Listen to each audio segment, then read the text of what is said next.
All right, Manaski spotted this over the weekend. Why don't you tell what you found? These are photos of Hinckley Reservoir with the docks like way up there because the water levels are so low, and boats that are actually grounded. Yeah, it looked pretty severe. This came on my Facebook feed. It was from it was posted, I believe, on Hinckley Lake's Facebook page. And it was purported, or at least I interpreted it, as being shot on Thursday or Friday of last week. And several boats had been grounded, basically, and you could see the water line, how it had fallen. I believe they quoted 138 inches, and half of that had happened over the past week. Very low water levels, and then that's man-made up there, isn't it? You can kind of see where it how it was man-made. I mean, the water levels are so low, you can see how it slides down. Pat Becher is from the Mohawk Valley Water Authority and we've had a lot of talk about water. So is this a bad warning sign? What? No, actually what happened was that, and as I've mentioned before, the New York State Canal Corporation dictates how much water to let out of the reservoir. They do that through Hinckley Dam, which is actually operated by the New York Power Authority. So the Canal Corp instructs the Power Authority what to do. Normally, they follow a diagram that tells them how much to let out day to day.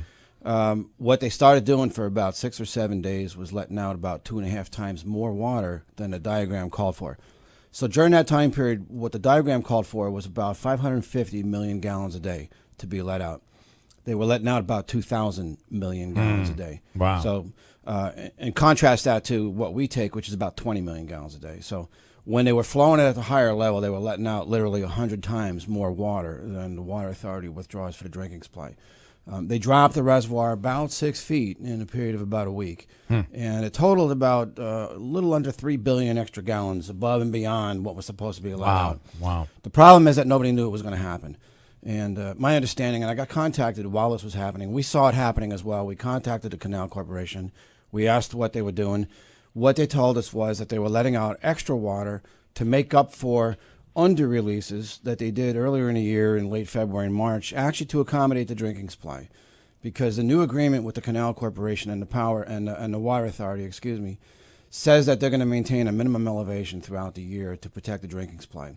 In the winter, when all the snow was frozen and nothing was flowing in, it started to get pretty low, and it actually went lower than the level in the agreement. So they did slow it down for our sake. They under-released, and they owe certain flows to the hydroelectric power company downstream.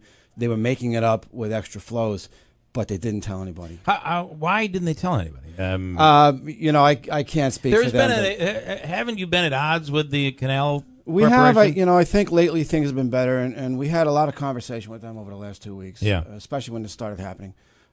They realized they goofed, frankly. So you think it was a mistake? There was nothing done. They didn't. Nothing to create a story. Nothing done on purpose to create a story. No, they didn't do it on purpose, and I don't think they understood that a 5-foot drop in elevation for some people can translate into 120 feet of shoreline. Yeah.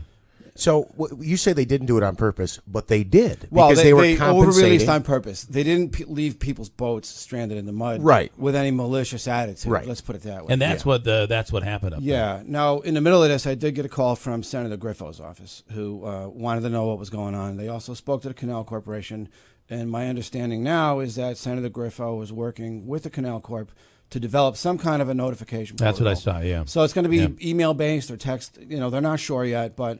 The Canal Corp has assured Senator Griffo as well as us that they will do a better job in the future of letting people know when they're going to stage these over-releases like this. What do you, when we've had others on, and Assemblyman Butler has said there was another reservoir that he felt should be replenished and made active again. So is this, how do I phrase the question? This is a reservoir, not a lake. Mm-hmm. A reservoir for water supplies, not a lake for recreation. Right. Somewhere along the line, it became a lake for recreation. So, are we talking about having another reservoir to supply Hinckley to take care of the recreation, or is it to take care of our needed supply? You understand where I'm going with this? Sure, I do. The Gray Reservoir, which is the one you're talking about. People need to understand that it was built before Hinckley Reservoir existed. Mm-hmm. It was only built to supply water on what was only the West Canada Creek at the time for 3 private companies. 2 of those companies went out of business many decades ago. The third one became Niagara Mohawk, and in 1958 released the Utica Water Board from any obligation to maintain Gray Reservoir because it simply wasn't necessary. Yeah. Because Hinckley was 25 times bigger than Gray, and anything released from Gray would flow into Hinckley. But Gray Reservoir was never designed as a backup reservoir for Hinckley, and it never got used, frankly. There wasn't one recorded intentional release from Gray Reservoir since 1907 when it was first built.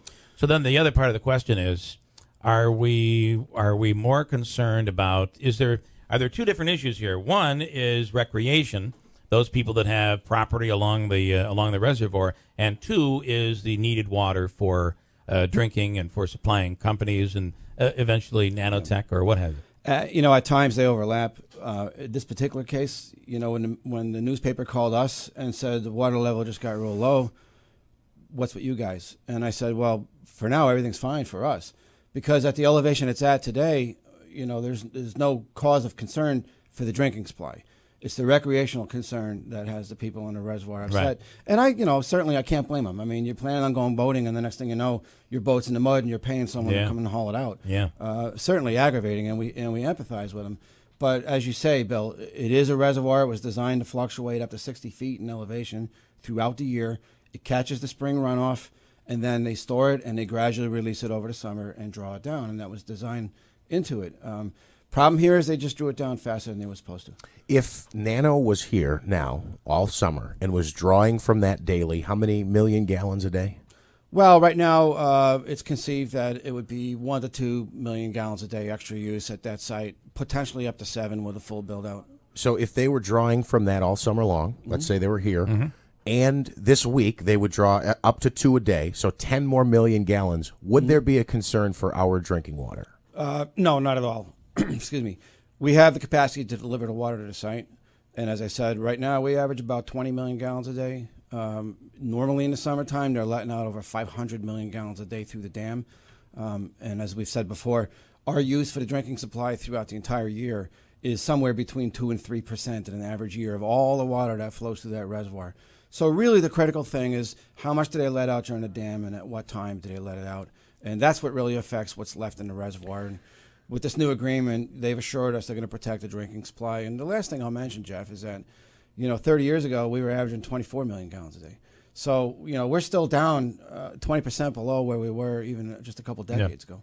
So I know it wasn't designed as a lake, a recreational place to take your boat or your jet ski, but does the state have an opinion and attitude toward because those are lakefront properties. Sure. People do this is part of an economic impact on our area. Do they have an attitude or an opinion on people using that and boats being grounded now and the cost to dig it out? And is there any recourse? A homeowner, a boat owner, let's say it's damaged during this, can they come back on the state for something like that? Or I don't know insurance the answer to that. Or what have you? I really don't know the legal question behind that, but I can tell you that ever since this happened in 2007, which frankly started exactly the same way, they over-released 3 billion gallons ahead of schedule and dropped the reservoir dramatically, and then the weather got a little dry. There was no shortage in 2007. It was because they let out a whole bunch of extra water. But ever since that happened and the conversations we've had, lawsuits aside, we had a lot of constructive conversation. They understand, I think, much better now than they did 10 years ago. Okay. The need for recreation, the need for environmental concerns on the creek, the fish habitat, et cetera.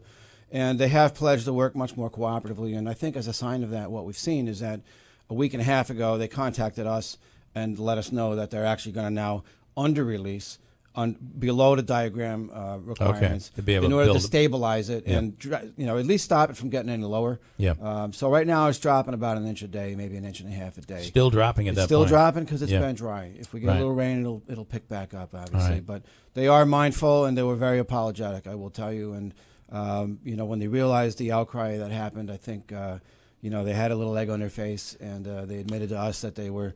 Had they thought about it more, obviously they would have done something different. Well, and they were apologetic. That's good to hear. But at the same time, they're obligated to release certain. So what would they have said? We would have waited till after the next big rainfall to make up for what we owed the power company? Yeah, there isn't a real set time on when they have to make up those flows. My understanding is they have 12 to 14 months to be able to do that. So, conceivably they could have done it at a different time. Okay. Will there ever be a need for, if we continue to use the water, and we're talking about the rate that is potential, that we're talking about as a potential. Nanotech grows to a size that much bigger than we thought. Would there ever be a point where you needed to enlarge the reservoir or have a reserve reservoir? I mean, do you see that as being an issue? No, all the data, all the science that we've looked at. We have everything we need. Everything we need is available in Hinckley. It's really dependent on how much you let out and how they use that storage. And it's careful management of the reservoir. That's the key. From your standpoint, with everything that's been going on, and there have been people that have been questioning you, is there enough water? Are you on the up and up? Are you being honest with everybody? You had to be, when this was happening, personally, pretty angry that they did this, because what a terrible, terrible timing. I mean, I can't imagine you were happy. Well, bad timing for us. If you're a hydroelectric power company in the middle of a heat wave and you want to produce every kilowatt you can, great timing for them. Yeah. And so I'm sure they're trying to balance a lot of different needs. The communication obviously would have been nice to have, and we've been assured that we'll have that in the future. So you're not going to tell us any of the words that came out of your mouth or any of the anger that you might have had? No, when my door's closed, it stays in my office. All right. So. Okay. All right. Okay. Sorry, Bill. Pat Becher, thank you. I appreciate it. Mohawk Valley Water Authority. Appreciate Take a break. We'll do news coming up in 2 minutes in WIBX.